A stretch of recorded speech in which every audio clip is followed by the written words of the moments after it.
Hey y'all, I am super excited because we are at my eel spot and it is our annual American eel fishing video. This is just a small creek in Pennsylvania, and today I'm going to be showing you how to catch American eel and how to safely release American eel.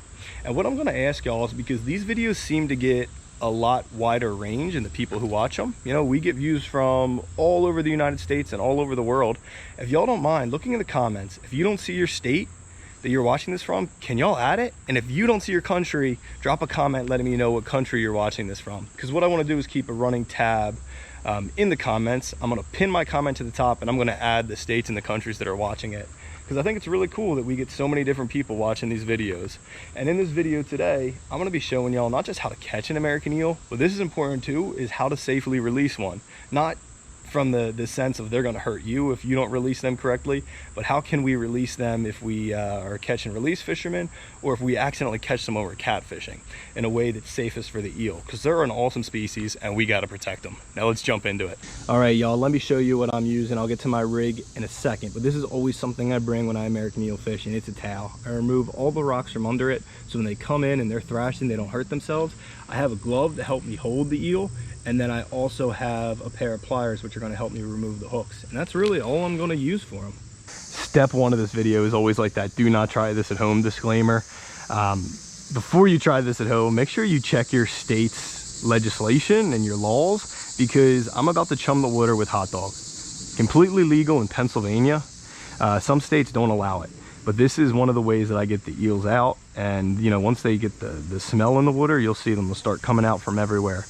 And from there, I just put a hot dog on and start fishing. So I'm going to chum the water. I just threw one in. I'm going to throw this second piece in, and I'm going to wait, I don't know, maybe 2 or 3 minutes, and they should be out fairly shortly. All right, people, new plan. We're going to do a jig head. That's it. Just a jig head with hot dog. Same type of setup, just we're going away from the Carolina rig and the circle hooks. And I think we learned something there, because I get this a lot from cat fishermen. They say, man, I don't like eels, they tangle my line, I don't want to catch them.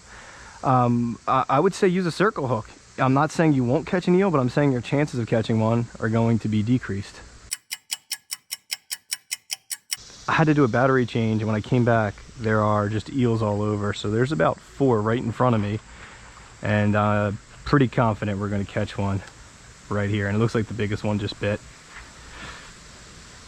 That is a big eel, people. Oh no. Okay, this is 10-pound test, and this is important, because what happened there was he was trying to go underneath that rock, and what I'm trying to do is keep my rod tip up to keep us away from those rocks. You can see the way that the eel's thrashing. This might be a 2.5, 3 footer. That is a monster eel, actually. That is a big, huge eel. Oh my gosh. Okay, so again, I moved all the rocks here because I know this is what they do. They thrash like crazy. I'm gonna come over here, I'm gonna grab my glove, because I'm just gonna be honest, I'm not gonna be able to hold this thing with my bare hands. They are crazy slimy, and people are afraid that these things are going to hurt them, and they are not harmful fish. And that's why I do these videos, for a big education. Now this is just a beautiful monster of an eel, and I'm going to take my time on landing it, because again, I want to make sure that we safely land it. Oh, almost snapped my line there. Got to be careful. Wait till it tires out a bit more. Just take your time landing these things. Again, this is 10-pound test, so I'm not crazily worried about, you know, snapping my line or anything. With that being said, though, if this thing was to get on some rocks, it would definitely snap the line. And I see where he's at. This is definitely a female, because the males don't get this big. I'm gonna take this, put it here. I want to get a full measurement of this thing. It's tensing up, it's about to move a bit. That's a beast of an eel. I think it's about to here. And what I want to do is I want to measure from here to the end of this towel that I brought. Again, I brought the towel, so when the eel comes on and it does this, I was trying to avoid it getting into the mud, but it's not going to hurt itself. because there's typically rocks here. These are very difficult animals to control. And if it wants to move like that, let me tell you something, y'all, you're not gonna hold it. You can see how they resemble a snake, and they can walk across, well, I'm not gonna say walk. They can slither across land for, you know, distances. They can breathe out of the water for a while. So us keeping this species out right now, it's not like a traditional fish. So, oh, what the heck did it just throw up? That is a fish of some sort. This is very cool because we can kind of figure out what they're eating. Obviously, I'm going to throw that back in so this eel or another eel will get to eat it again.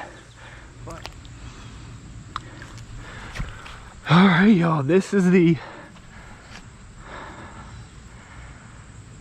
beautiful American eel. I mean, she's huge. She's a great size. She's going to be making her journey back fairly soon. So I'm going to get her back. And the reason I do these videos, because I want to educate y'all on how cool these creatures are. In my opinion, they're the most understood fish that we have. I'm going to grab my pliers. I'm going to give y'all one last look at our monster friend. Hello, buddy. And, you know, I know catching these fish does put some strain on them. And that's why we bring the tail. We try to do our things we can to limit the damage a catch does. But with that being said, let me go back here and let me unhook her. All right, y'all, she's pretty tired and I don't blame her. As far as unhooking these fish, they are so easy. What you want to do is grab as close to the entry point of the hook as possible, and then they will actually do the rest. Now she's a little tired. Oh, never mind, they didn't have to do it, we did it ourselves. So that's obviously best case scenario. Now she's going to be exhausted, so I am going to sit here with her for a minute until she feels ready to go. We just had a big fight, but she is going to be fine. This is just an awesome fish. And she's ready to go. See, she's already fighting me, so we're just going to let her. Beautiful fish. She swims off good too, that's important. And I contribute a lot of that, right, to putting the tail down, removing the rocks. And this was the piece of food she was eating. Like, let's take a closer look at that. That is definitely a fish of some sort. I want to make sure, you know, these fish still get a chance to eat it, these eels. I am curious because I threw that piece of food back in. It looks like another eel just came up and smelled it.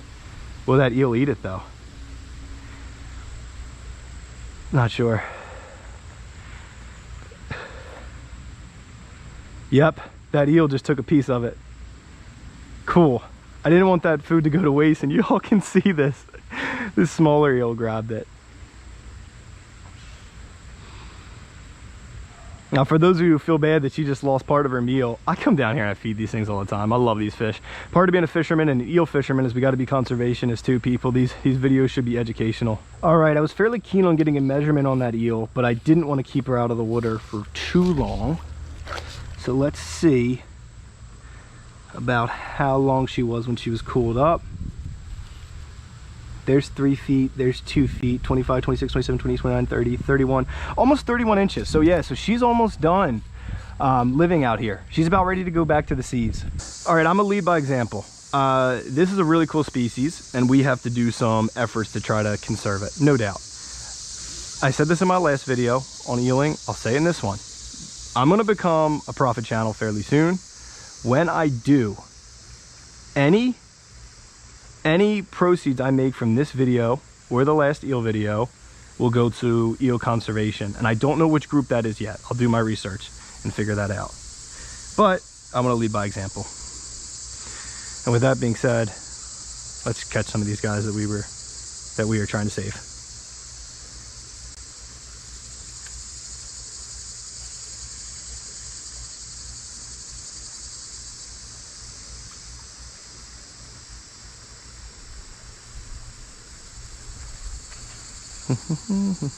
Oh, there's one. Little one.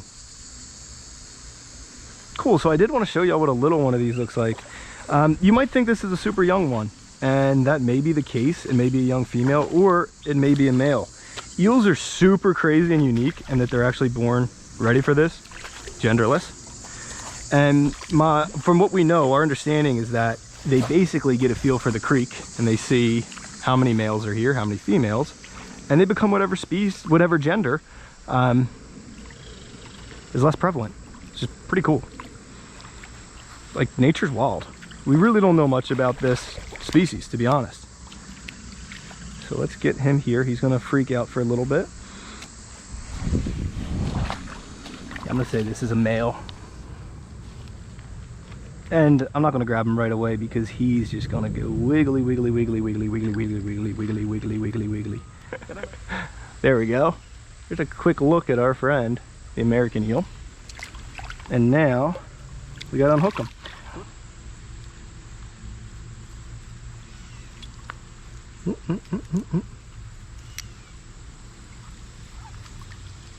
Oh, there we go. He did it himself. So that's all part of what I was saying. You want to try to grab that hook and they'll just unhook themselves. Cool. So we've caught a big one, we've caught a small one, and we caught a couple of medium ones. And I gotta say, it's just what I love to see as a fisherman, you know, a range of sizes, because it shows that they're really thriving in here. I only go fishing here once a year, just for the reason that I want to let them be and grow, and I want to see them keep coming back here. I just think they're a cool fish, and as I've learned more, I've just grown to love them. All right, I see some. All different sizes too. The problem is, if I hook one, I gotta get them. Here's one biting, hooked on. I gotta get him over this log. He's a decent sized one, so it might be tricky to get him over this log. So I gotta find a spot where I can bring him to the top, which is gonna be right here, and try to get him over here. Oh, no, perfect. And now we're gonna walk him to our little landing mat. This 10-pound test is going to be critical. And I'm actually gonna leave this eel here for a minute and let her, she's definitely a female, tire out a bit, because when I make this journey over here, we go through some of these rocks, and I don't want her to be thrashing up against them.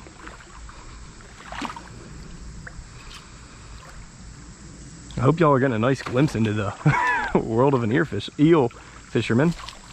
Yeah, this is another big one. Sweet. So this is a great sign that we've got these big eels in here. Just a great sign for the species. I mean, this is really cool. This is a great day of eel fishing, y'all. And I've caught 3 today. I'm probably gonna call it quits after this. I could definitely catch more, but I've already caught 2 big ones, so yeah, that's a huge eel. I mean, that's just, there's no 2 ways about it.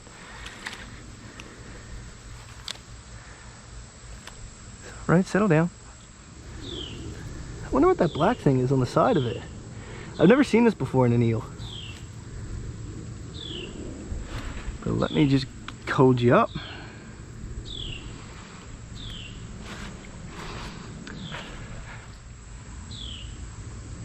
All right, people, this is another really good sized American eel, and it's just beautiful. Beautiful, beautiful species. So let's let you go, friend. I mean, that's just a nice species of fish. I'm gonna put you here. Like I said, these bigger ones are a little bit calmer.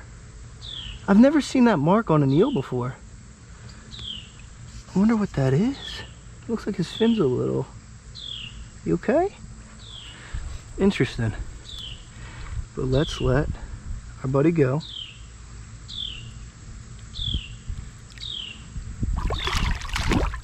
That's it. That is how simple it is to release these fish. And a lot of people cut their lines, and I'm trying to show y'all you don't have to cut your lines. You just got to get close to that hook, flip it in upside down, and they'll wiggle right out. That is going to be a wrap on today's video. Y'all know I love this fish. I love the American eel, and I am just thrilled to see that our creek here is thriving with them. We saw small ones, we saw mediums, we caught huge American eel. Those are really nice sized eel for a creek. So I am thrilled about the day we had, but I'm even more thrilled that we're seeing some sustainability here. This is a fish that was hurt by humans and us creating these dams that block their migration patterns, and we got to start taking some actions to try to save them for future generations so our kids can have them and our grandchildren can have them. They provide great benefit to the ecosystem.